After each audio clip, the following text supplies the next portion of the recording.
Salut, te voici actuellement sur la chaîne YouTube Snapstar. Sur cette chaîne, tu retrouveras tous les plus gros clashs de Snapchat et tous les plus gros buzz du moment. Surtout, n'hésite pas à t'abonner tout en activant la cloche des notifications pour ne rien rater du contenu exclusif de cette chaîne. Et oui, sur cette chaîne, tu retrouveras du contenu qui n'est disponible nulle part ailleurs. Sur ce, je te laisse avec la vidéo. Bon visionnage. Comme vous avez pu le remarquer en regardant le titre et la miniature de cette vidéo, aujourd'hui nous allons essentiellement parler de Dylan Thierry. Vous devez certainement tous le connaître, Dylan c'est un candidat emblématique de la télé-réalité française qui s'est fait connaître grâce à son passage sur Koh-Lanta. Comme vous le savez, il y a quelques jours, Booba a balancé des audio chocs de Dylan dans lesquels il a eu un comportement inadmissible. Dans cette vidéo, le joli blond est furieux et il a décidé d'enfin sortir du silence pour répondre à Booba et à Samzira. En effet, le très bel homme n'a pas du tout mâché ses mots, il est allé droit au but en le dénigrant devant toute la France. Je vous laisse sans plus tarder avec sa prise de parole et pensez que vous pouvez suivre notre compte TikTok, le lien est dans la description de cette vidéo. Vous savez ce qui me rend fou dans cette histoire?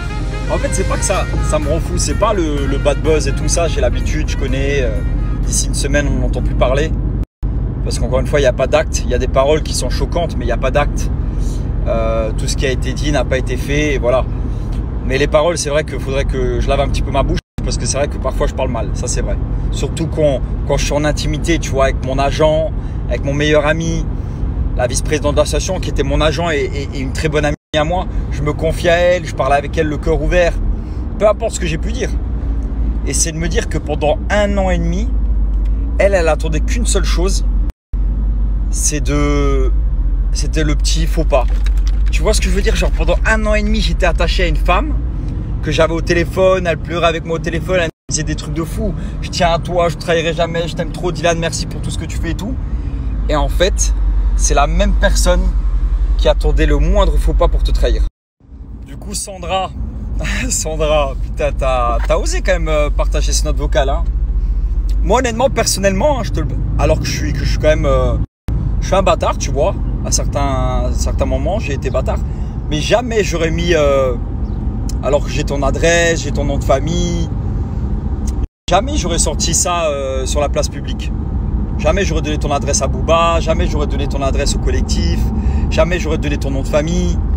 Jamais j'aurais donné le nom de tes enfants. Jamais j'aurais donné le nom de ton mari. Et elle, sans scrupule, vous voyez la pourriture de la personne, elle envoie des notes vocales comme ça à ceux qui veulent me faire. Tout ça pour se dédouaner et parce qu'elle est un peu fan aussi. Ça, il faut se le dire aussi, elle était un peu fan de moi, de Booba, de tout ça. Du coup, c'est chaud quand même. Hein. Faut faire gaffe les amis. Faites attention de qui vous entourez. Après, il faut tout prendre comme une leçon. Alors, moi, je prends tout comme une leçon. Je sais que là, à l'avenir, mon entourage, je ferai très attention à mon entourage. Je ferai plus rentrer n'importe qui dans ma vie comme j'ai pu le faire avec cette femme qui s'appelle Sandra. Je donnerai pas son nom de famille, j'ai une photo d'elle aussi, je ne divulguerai pas une photo d'elle et tout. Parce que je suis pas aussi pourri qu'elle, tu vois. Je suis pas aussi pourri qu'elle et t'as vu, j'irai me plaindre auprès de Dieu pour sa trahison. Pas besoin de faire des trucs sur les réseaux sociaux et tout, c'est trop gamin. Et... Les amis, j'espère que tout le monde va bien, moi ça va, bonne mine, tu connais. Non, je rigole. Qu'est-ce que je voulais dire? Bon, là, déjà, je voulais pas m'adresser à ma communauté, à mes amis et tout ce qui va avec. Je voulais m'adresser aux médias. Les médias, les blogueurs et tout ça. Parfois, et on est tous d'accord pour le dire, parfois vous abusez un petit peu. Vous abusez un petit peu parce que vous n'avez pas de pitié, en fait. Vous n'avez pas de cœur. Et derrière les médias, il y a des gens... Et malheureusement, quand vous attaquez à Jazz, qui n'a rien à voir dans cette histoire, alors qu'elle est enceinte de 4 mois, que c'est une femme, qu'elle a des enfants, qu'elle a des choses à faire et tout ça, honnêtement, moi, ça me fait mal au cœur. T'as vu? Parce que déjà, elle n'a rien demandé, elle a rien demandé, c'est moi qui l'ai mis là-dedans dans cette histoire de merde.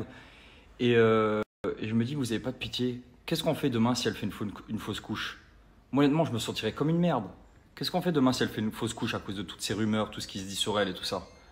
Parce que hier, quand je vois la vidéo de Jazz et tout, qui m'a d'ailleurs insulté en privé il y a 2-3 jours, hein, mais elle ne l'a pas fait sur les réseaux. Elle a été énervée contre moi, son mari me dit plus bonjour à la salle, ce qui est normal, hein, et je le respecte totalement. C'est pas cool ce qui se dit sur elle. À la limite, attaquez-vous à moi. moi c'est pas grave, t'as vu, je suis célibataire, je parle des fois comme un con, on le sait tous. Mais voilà, les blogueurs, les médias et tout, vous abusez un petit peu. Surtout les blogueurs, tu vois. Jinda, t'es une femme, tu vas sur Touche pas mon poste, tu prends 3 notes vocales, une de novembre, une de janvier, tu les mets dans un cocktail, tu les mélanges et tu les sors comme ça sur Touche pas mon poste. T'étais tellement ridicule que même Cyril Hanouna, il a dû t'arrêter tellement que tu disais n'importe quoi. T'as rien compris. Toute la France a écouté les notes vocales, j'ai l'impression, sauf toi qui es blogueuse. Mais bon, c'est pas grave. Tu veux faire ton métier, tu veux mal le faire, c'est ton problème, tu tiendras pas longtemps de toute façon, on le sait tous. Sam, toi aussi, comme toi, Jazz, elle est enceinte, tu le sais, il faudrait, tu vois. Ouais, Sam, je disais, comme toi, tu sais très bien qu'elle est enceinte, toi qui prônes le respect, tout ça, tu aurais voulu qu'elle ait de la haine envers moi. C'est pas correct. Tu veux quoi, qu'elle m'insulte ma race, on est à Dubaï, tu crois quoi, qu'elle va monter une équipe pour venir me défoncer? Et encore une fois, j'ai voulu lui prendre 100 000 euros. Oui, Dylan Thierry a voulu prendre 100 000 euros à Jazz pour des documents. Parce que j'aurais passé 3 semaines de ma vie à faire des documents avec elle. Je ne l'ai pas fait, mais j'ai eu la pensée. C'est grave, mais encore une fois, il n'y a pas mort d'homme. Elle le sait. Elle le sait. C'est pour ça que, médiatiquement parlant, quand elle prend la parole, vis-à-vis de tout le monde, elle n'attise pas la haine sur moi. Et moi, je vais même lui remercier. Je te remercie d'ailleurs pour ça, Jazz. Il n'y a pas de souci. Aujourd'hui, elle est fâchée et c'est normal. Et quand elle veut insulter Sam Zira, la sorcière et tout ça, c'est normal. Elle a les hormones, elle est enceinte. Mais arrêtez de la provoquer parce que vous la provoquez pour rien. Encore une fois, elle n'a rien demandé d'être dans cette histoire. Et faites attention parce que si demain elle fait une fausse couche, on va tous être responsables. Moi, en tout cas, je vais me sentir responsable et je vais me sentir mal. Et là, encore une fois, je m'adresse aux médias, aux blogueurs et tout ce qui va avec. Regardez ce que vous avez fait à Poupette. Poupette qui était en larmes, vous lui avez pris ses enfants. Ce que vous avez fait à Mila. Elle accouche, elle passe la plus belle journée de sa vie, vous faites croire qu'elle n'est pas enceinte. Genre, elle n'est pas enceinte, l'enfant, je ne sais pas où elle l'a eu. Jazz, elle n'a rien à voir dans cette histoire, elle est enceinte, vous la blâmez, vous la faites pleurer, tout ça. Sarah Frézou qui a voulu se suicider, tout ça, c'est à cause des médias, parce que vous êtes méchants. Même Magali Berda, que je ne porte pas dans mon cœur et tout le monde le sait. J'ai vu une vidéo YouTube d'elle sur YouTube qui m'a fait mal au cœur. Et pourtant, c'est une femme que je n'apprécie pas forcément. Mais tu vois une Magali Berda, tu vois une femme de 45 ans sur YouTube et tu la vois dire « J'aurais préféré que des gens viennent me tabasser dans la rue, que des gens me tapent pendant 15 minutes, 20 minutes. » Vous imaginez, elle a sorti ça de sa bouche. Une femme de 45 ans. J'aurais voulu qu'on me tape dans la rue pendant 15-30 minutes au lieu de me faire lyncher comme ça sur les réseaux sociaux. Insulter, menacer, insulter et tout ce qui va avec. Moi, ça m'a fait mal au cœur. Et pourtant, je ne la porte pas dans mon cœur. Et je sais qu'elle n'est pas blanche comme neige. Mais quand elle dit « Ouais, j'aurais préféré me faire taper dans la rue par des gars et tout ça », ça m'a fait mal au cœur. J'ai dit « Mais wesh, ça pourrait être ma mère, ça pourrait être nos mères et tout. Et il faut les respecter un petit peu. » À la limite, moi, c'est pas grave. Honnêtement, tout ce qui se dit, honnêtement, c'est pas grave et je m'en fous. Je suis célibataire, j'ai pas d'enfant. Le seul truc où vraiment ça m'énerve, les gars, et je parle pour les médias, c'est que vous faites du mal au cœur à ma mère. Et maman, sache une chose, c'est que ton fils, il est fort, ça l'atteint pas du tout. Toi et moi, maman, on se connaît. Ma communauté, ils savent, je reçois plein de messages de soutien parce que les gens sont pas cons, ils savent qu'ils veulent me faire, ils veulent me détruire à tout prix. Mais maman, tu t'inquiètes pas, ton fils, il va bien. Je suis à Dubaï, je vais aller au sport, je vais aller m'entraîner, après je vais aller à la plage bronzer tranquillement. Mais t'inquiète, maman, ça va pour moi. Mais faites attention un petit peu à ce que vous dites parce que derrière, il y a des... Il fait chaud. Et même moi, les amis, là, je m'adresse à la communauté, même moi, il faut que je sache me remettre en question. Quand j'ai parlé, par exemple, du business avec Mime, qui était bien évidemment des notes vocales privées, il y a une façon de parler des femmes et tout ça. Et même moi, je dois me remettre en question. D'ailleurs, là, c'est vendredi, on va à la mosquée et on va demander à Allah qui nous pardonne nos péchés. Personne n'est parfait. La porte est ouverte à tous les musulmans, peu importe les péchés que vous avez commis. Et de se repentir, c'est très important. Et surtout de demander pardon à Allah et de faire de nous une personne meilleure. Et éviter de mal parler ou dire des choses qui ne devraient pas sortir de la bouche de quelqu'un. Et surtout de nous protéger des personnes envieuses, jaloux, malsaines, qui attendent juste une chose, c'est de te la mettre à l'envers. De te la mettre à l'envers. Du coup, on va demander tout ça à Allah.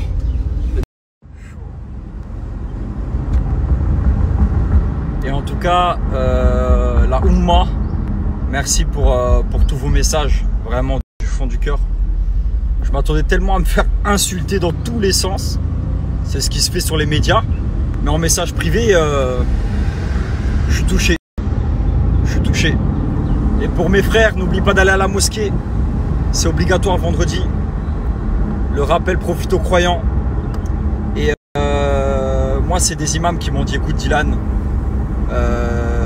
des imams très connus en France qui m'ont contacté. Ils m'ont dit, écoute, ça va mon frère, tu vas bien. Dans cette épreuve, c'est important de soutenir ses frères et tout ça. Et il m'a dit, après, laisse-les manger ta chair. Parce qu'en islam, on dit que quand quelqu'un critique quelqu'un, c'est comme s'il mangeait sa chair. Voilà. Et du coup, il a dit, laisse-les manger ta chair. J'ai dit, ok mon frère. Et voilà. Barakallahu fik mes frères et sœurs.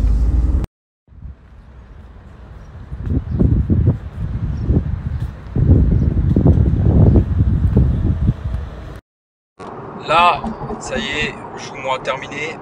Je vais aller au sport. Je